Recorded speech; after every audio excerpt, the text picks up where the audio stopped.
다 함께 은혜 받고자 하는 말씀의 제목은 복음을 위한 일, 복음을 위한 일이라는 제목으로 다 함께 은혜 받기를 원합니다. 한국 사회에는 여러 가지 문화적 특징이 있습니다. 가장 대표되는 문화가 빨리빨리 문화로부터 시작해서 두 번째는 회식 문화입니다. 서울의 크고 작은 기업들은 코로나 때문에 잠시 멈춰 있지 엄청난 회식을 하고 있습니다. 뿐만 아니라 취미와 취향에 의한 모임에서도 회식은 빈번할 수 있습니다. 회식하면 생각나는 게 무엇이 있습니까? 건배사라고 하는 게 있습니다. 이를테면 무엇을 위하여 하면 나머지 사람들이 따라서 합니다.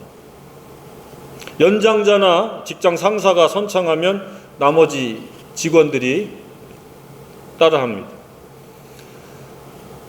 구체적으로 잘 알 수는 없어도 아마 건강을 위하여, 행복을 위하여, 혹은 성공을 위해서 이번에 맡겨진 프로젝트를 위하여 아마 그런 유형의 건배사일 가능성이 매우 높습니다. 물론 특이한 건배사도 있을 수 있습니다. TV를 통해서 접했던 건배사 중에서 하나는 청바지가 있습니다. 청춘은 바로 지금부터다.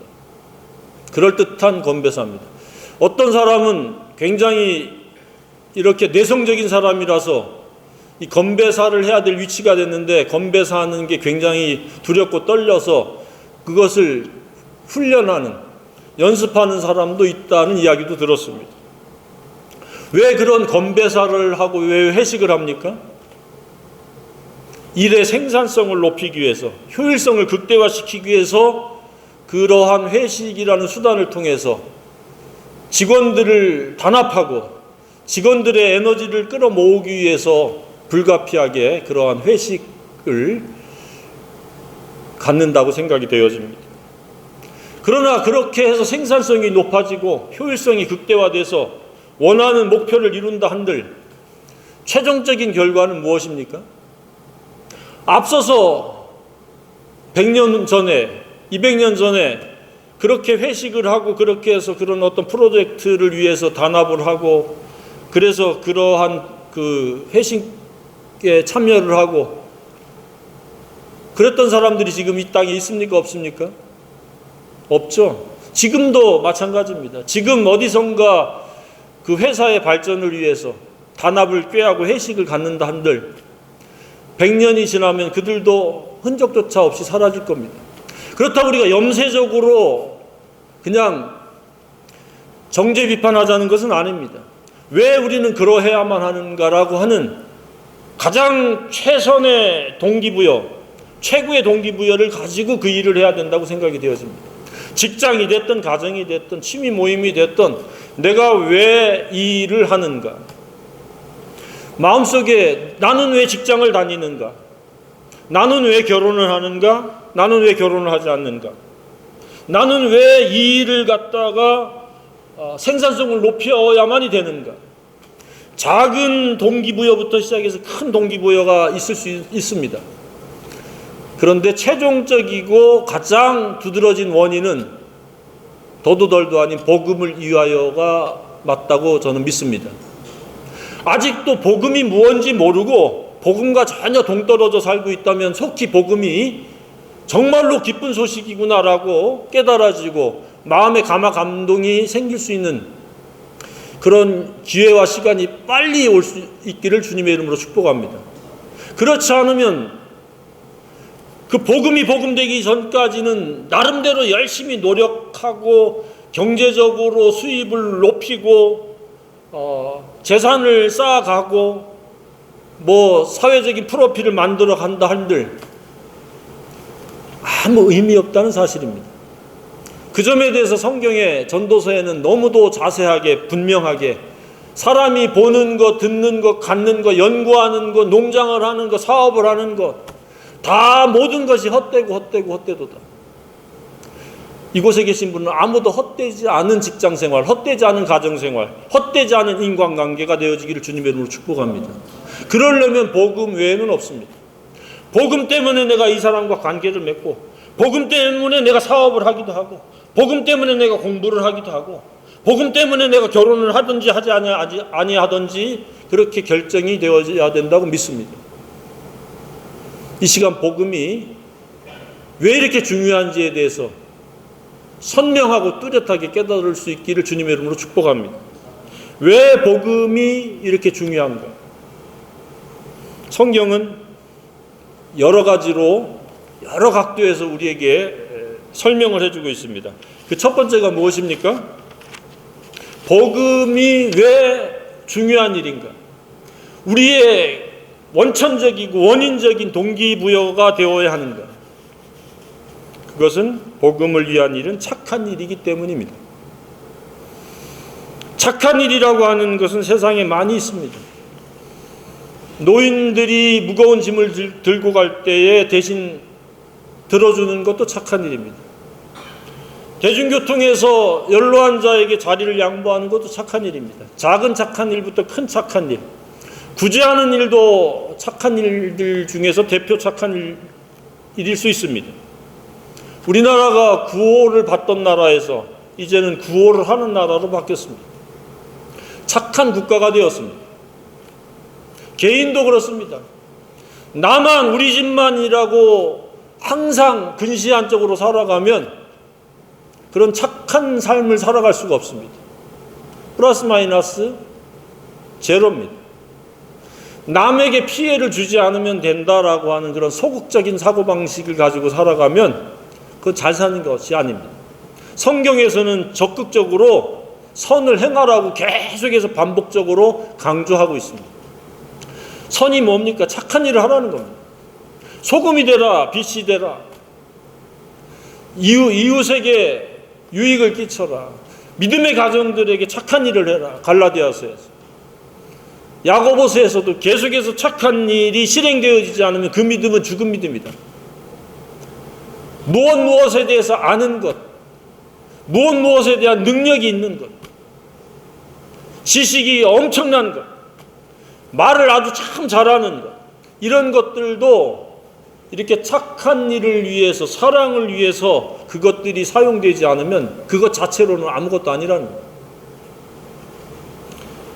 따라서 우리가 진정한 착한 사람이 되어지고 착한 일을 하고자 한다면 복음을 위한 일에 최우선 순위를 둘 수 있기를 바랍니다. 저는 언제부턴가 제 마음속에 그렇게 되뇌입니다. 내가 여기 머무는 것은 복음 때문입니다. 다른 이유 아무것도 없습니다. 연고도 없고 생면부지의 이 장소에서 머무는 이유는 단 한 사람이라도 예수 믿고 죄사함 받고 구원받고 하나님의 자녀가 되도록 하는 그 역할과 책임을 하기 위해서 난 이곳에 머물고 있다는 이야기입니다. 어디를 움직여도 어떠한 꿈을 꿔도 항상 복음 때문이라고 하는 그런 전제를 먼저 생각을 하고 움직입니다. 참고로 하고 도움이 된다면 벤치마킹 해도 됩니다. 그러면 항상 그 마음이 가벼워집니다. 그리고 시행착오를 하지 않습니다. 우리가 복음이 아닌 다른 동기를 가지고 뭔가를 하다 보니까 벽에 부딪히기도 하고 문제를 만나기도 하고 시행착오를 하게 되고 때로는 아주 낙심과 좌절 속에 빠지게 되고 아니면 겨우겨우 그 목숨을 부지하듯이 살아가는 그런 경우도 있습니다. 그러나 복음이 이끄는 생애는 생동할 수밖에 없습니다. 신이 납니다. 왜요? 하나님이 복음을 위해서 헌신되어지고 복음의 우선순위를 두고 살아가는 자에게는 하나님이 함께 하신다고 곳곳에서 약속을 하고 있습니다. 너희는 가서 모든 족속으로 제자를 삼아 아들과 아버지와 성령의 이름으로 침례를 주고 내가 분부한 모든 것을 가르쳐 지키게 하라. 보라, 세상 끝날까지 내가 너희와 항상 함께 있으리라. 그 위대하신 하나님이 나와 함께 하시기 때문에 위축될 것도 낙심될 것도 좌절할 것도 시행착오할 것도 없다는 이야기입니다. 그렇게 하나님이 함께 하시는 것을 경험할 수 있기를 주님의 이름으로 축복합니다. 복음으로 살아가면 그렇게 되어집니다. 복음으로 살지 않기 때문에 문제가 생깁니다. 이런 문제, 저런 아픔, 이런 곤고 저런 고초를 당하는 겁니다. 왜? 정신 차리라고. 자꾸 이런 모양으로 저런 모양으로 하나님께서 시청각적으로 혹은 사람을 통해서 사람의 매와 인생의 채찍을 통해서 계속 깨달음을 주시려고 이렇게 저렇게 그런 어떤 벽을 만들고 아픔을 경험하도록 하는 겁니다. 그랬을 때 빠르게 회개하고 정신을 차리면 시행착오를 줄일 수 있는데 고집을 부립니다. 거의 대부분의 사람들이 10중 8구 고집을 부립니다. 에라 될 대로 되라라는 식으로 계속해서 하나님을 이기려고 합니다. 어린 밤푸너치도 없음을 기억하길 바랍니다. 하나님을 이길 수 있는 사람이 어디 있습니까? 우리는 연약한 피조물입니다. 죽을 수밖에 없는 존재들입니다. 죄인입니다. 그런데 그 창조주 하나님을 어떻게 이기겠다고 고집을 피고 교만을 부립니까? 고집과 교만을 내려놓으면 그 생애는 장애물이 없어요. 성경에도 여러 곳에서 약속하고 있습니다. 주의 법을 사랑하는 자에게는 주의 법, 주의 뜻입니다. 주의 계명입니다. 하나님의 의도대로 살고자 하면 장애물을 하나님 없애주신다고 그랬습니다. 불필요한 장애물을 만들지 않기를 바랍니다. 장애물이란 여러 가지 있을 수 있습니다. 경제적인 장애물, 사회적인 장애물, 정신적인 장애물, 신체적인 장애물. 그래서 그 사람이 가장 싫어하는 것을 사용할 수 있습니다. 도구를. 신체적인 장애, 질병을 싫어하는 사람은 꼭 질병이 일어날 가능성이 매우 높습니다. 그렇지 않은 사람에 비해서 그렇습니다. 그래서 이런저런 시행착오나 장애물 없이 살아가는 저와 여러분이길 원합니다. 그러면 이 복음을 위한 착한 일에 헌신되면 그렇습니다. 그래서 복음을 위한 일이란 무엇이냐? 착한 일이다. 두 번째는 뭡니까? 복음을 위한 일은 멈추지 않고 계속해야 될 우리의 소명이기 때문에 우리는 복음을 위한 일을 해야 됩니다. 해도 되고 안 해도 되는 것이 아니라 우리는 반드시 해야 될 일입니다.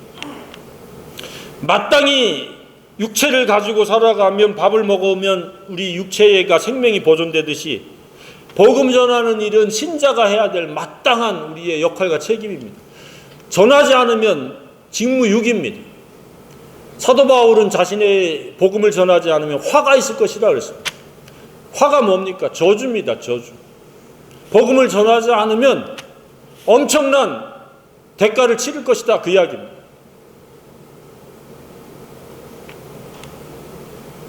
우리는 복음을 위해서 쉬지 않고 멈추지 않고 협력해야 됩니다. 누군가가 예수님에 대해서 관심을 갖고 있습니다 라고 하는 사람이 눈에 띄거나 만나게 되면 이야기하세요. 비용 걱정하지 마세요. 하나님은 다 예비한다고 믿습니다. 장소가 어디가 됐든 대상이 누구가 됐든. 그런데 교만한 사람들은 결코 이 복음에 대해서 관심을 갖지 않습니다. 교만이란 무엇입니까?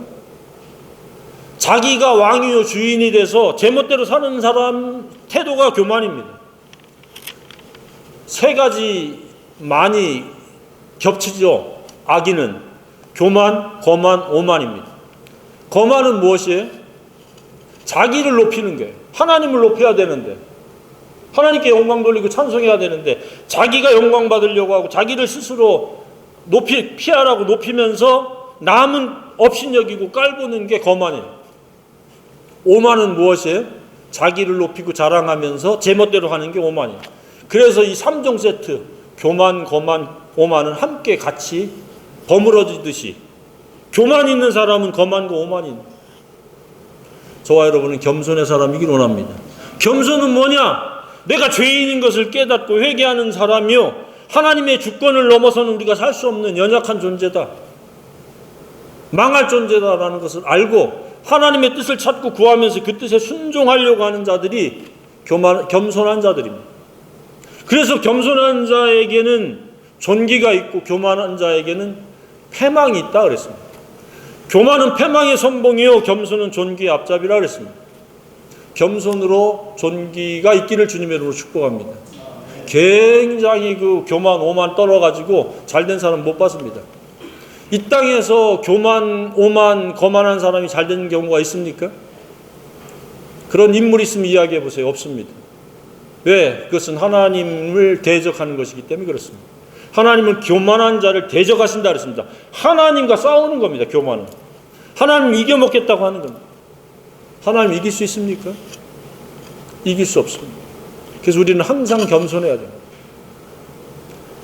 내게 복음을 맡긴 것이 얼마나 놀라운 일이냐. 천사도 살펴보기 원하는 일인데 내게 이 일을 맡겼구나라고 감사하면서 복음을 소중히 여길 수 있는 그런 생애가 되기를 바랍니다. 세 번째는 무엇입니까? 복음을 위한 일이란 성경에 그대로 다 나와 있습니다. 은혜에 참여하는 자가 되는 겁니다. 하나님께서 우리를 은혜로 구원해 주셨습니다. 우리의 노력이나 공로나 열심으로 우리를 구원한 것이 아니라 예수 십자가를 통해서 그의 죽으심과 부활을 통해서 누구든지 공평하게 언제든지 구원받을 수 있도록 하나님께서 은혜를 베푸셨습니다. 그래서 이 복음의 사역은 은혜의 사역입니다. 누구든지 예수 그리스도를 믿으면 구원받을 수 있습니다. 죄사함 받을 수 있습니다. 다만 죄사함 받은 후에 거룩에 이르기를 힘쓰면서 경건하게 사느냐 그렇지 않느냐의 차이는 있습니다. 상급의 차이도 있고 삶의 질의 차이도 엄청납니다. 거룩한 자와 거룩하지 않은 자가 차이가 나지 않으면 하나님은 불공평한 하나님입니다. 그러나 공평하신 하나님이기 때문에 예수 믿고 의롭게 되어지는 자가 거룩을 위해서 날마다 말씀을 주야로 묵상하면서 말씀대로 순종하고자 기도하면서 살아가는 그 생애는 하나님께서 훨씬 더 풍성한 삶, 행복한 삶, 장애물이 없는 삶을 허락해 주시는 줄로 믿습니다. 그래서 우리가 주일 예배에 나와서 말씀을 듣고 계속 또 듣고 반복적으로 말씀에 접촉을 하는 겁니다. 왜? 구원받은 것이 다가 아니라 거룩을 위한 시작이기 때문에 그렇습니다. 이처럼 복음을 위한 일이란 하나님의 은혜에 참여하는 일이요 하나님의 사랑의 빛을 갚는 아주 놀라운 그런 동참이라는 사실입니다. 네 번째는 무엇입니까? 복음을 위한 일이란 예수의 심장으로 살아가는 것이다. 예수의 심장으로 산다는 것. 너무나 감격적이고 감동적인 표현이 아닐 수 없습니다.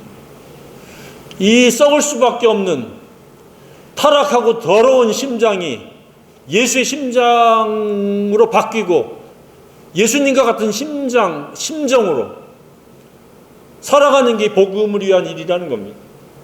저와 여러분이 예수의 심장을 가지고 살아가는 생애이길 원합니다. 더러운 심장, 오염된 심장이 아닌 깨끗한 그 사랑으로 가득 찬 그런 심장으로 행하는 그런 생애, 그거는 바로 복음을 위한 생애입니다. 다섯 번째는 무엇입니까? 복음을 위한 일은 사랑이 구체적으로, 입체적으로 경험되어지는 그러한 과정이라는 겁니다. 복음을 전함으로 말미암아 하나님의 사랑이 더 크게, 더 위대하게, 그리고 그 사랑의 너비, 길이, 높이, 깊이가 더 감각되어집니다. 복음을 전하지 않으면 냉담해집니다. 그냥 지식적으로 복음에 대해서 이해하는 정도입니다. 그런데 복음을 전하다 보면 잃어버려진 영혼을 불쌍히 여기는 마음이 커집니다. 그래서 하나님과 같은 그런 마음을 갖게 되는 그러한 경지에 이르기를 주님의 이름으로 축복합니다. 하나님은 아무도 멸망치 않고 다 회개하게 이르기를 원하신다고 말씀하고 있습니다. 그래서 그러한 심정으로 모든 사람을 대할 수 있기를 바랍니다. 저는 그렇습니다. 남녀노소로 보는 게 아니라 그가 예수 믿는지 안 믿는지로 봅니다. 그래서 그의 표정을 살피는 이유가 그가 예수가 있는지 없는지 살피는 겁니다. 10중 8구 예수 없는 얼굴들은 거의 회색빛입니다. 무표정입니다. 예수 믿는 사람들은 얼굴에 온화함과 평안이 있습니다. 조금 더 성숙된 사람에게는 미소가 있습니다. 오늘날 미소 띤 얼굴을 찾아보기 매우 힘듭니다. 왜? 그만큼 복음이 희귀하기 때문에 그렇습니다. 그래서 그런 사람들을 그냥 우두커니 바라보는 것이 아니라 저들도 다 회개하고 구원받았으면 좋겠다라는 그러한 중보 기도를 합니다. 이처럼 복음 전하는 복음을 위한 일이란 사랑이 점점점 개발되어져 가고 사랑의 너비 길이 높이가 점점점 확장되어지는 놀라운 성숙의 기회가 되어진다는 이야기입니다. 그래서 열심히 복음 전하기를 바랍니다. 그러면 하나님의 심정에 점점점 가까워지리라고 믿습니다.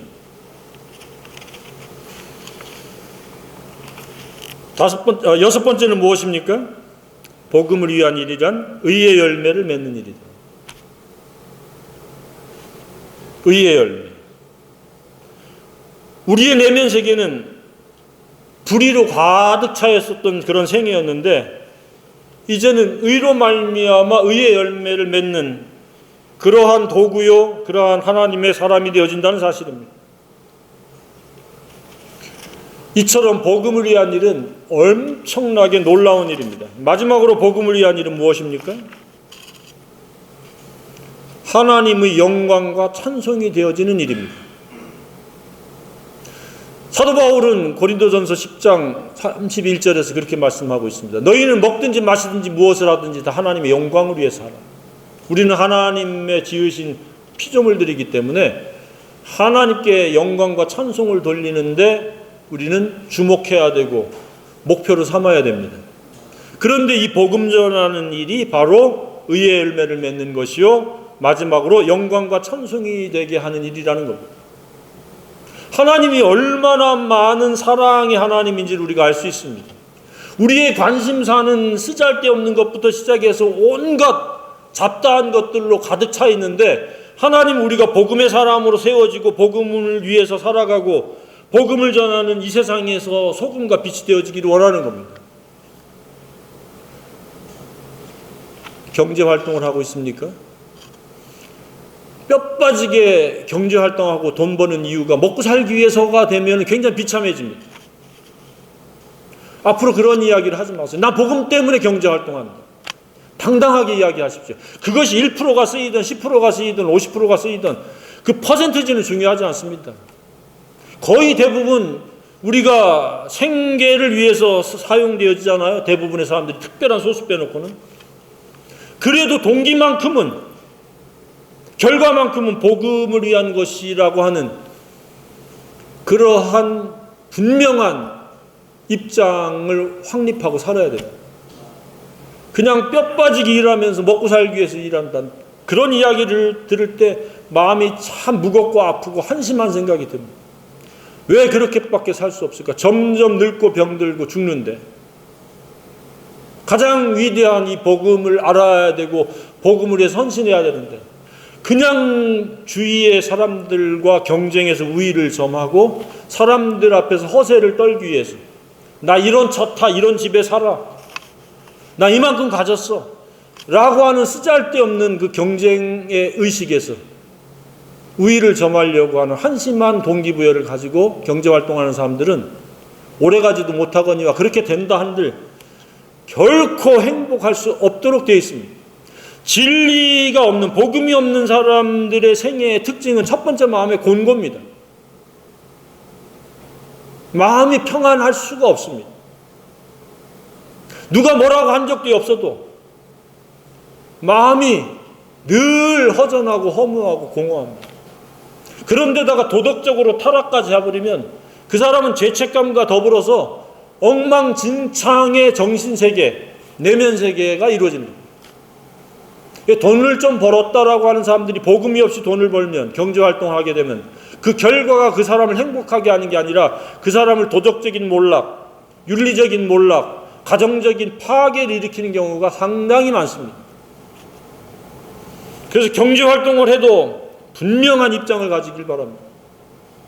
복음 때문에 경제활동, 그리고 복음 때문에 내가 크든 작든 주님께 드렸을 때에 공동체도 견고하게 서고 복음도 활발하게 확장되어지리라고 믿습니다. 현장에서 복음이 확장이 못 되면 우리는 해외에 있는 사람들을 통해서 내 대신 복음을 전해주시오 라고 우리가 선교하잖아요. 그래서 우리는 이렇게 복음을 위한 일에 이런 모양 저런 모양으로 쓰임받아야 된다고 믿습니다. 결혼을 하든 누구를 만나든 기도를 하든 항상 복음을 위한 그런 기도와 인간관계, 경제활동, 수고와 노력이 이루어지기를 주님의 이름으로 축복합니다.